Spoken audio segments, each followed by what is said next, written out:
Hello everyone, কেমন আছো? আশা করি সবাই ভালো আছো। রূপা কিচেন কুইন টপ থেকে সবাইকে স্বাগত।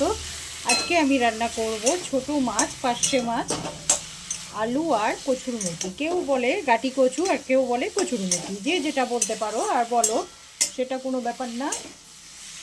আর আমি খুব হালকা করে রান্নাটা করব। এখানে দিয়েছি প্রথমে আমি কালো জিরে ফোড়ন দিয়েছি তেলের মধ্যে, তারপরে আলুটাকে খুব ভালো করে ভেজে নেব। আর আলু আর কচুরমুখী, এই যে গাটি কচু, তারপরে দুটো কাঁচা লঙ্কা, আর এবার একটু পেঁয়াজ বাটা আর একটু আদা বাটা। আর মশলা তো বলতে জানো, রোজগারের মশলা, আদা রসুন পেঁয়াজ জিরে ধনে হলুদ লঙ্কার গুঁড়ো, ব্যাস, আর গোলমরিচ। এইবার এটাকে খুব ভালো করে আমি কষিয়ে নেব।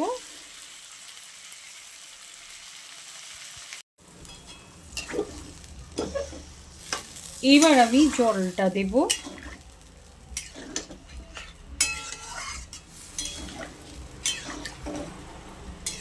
গরমে মাছের ঝোলটা করব একদমই পাতলা।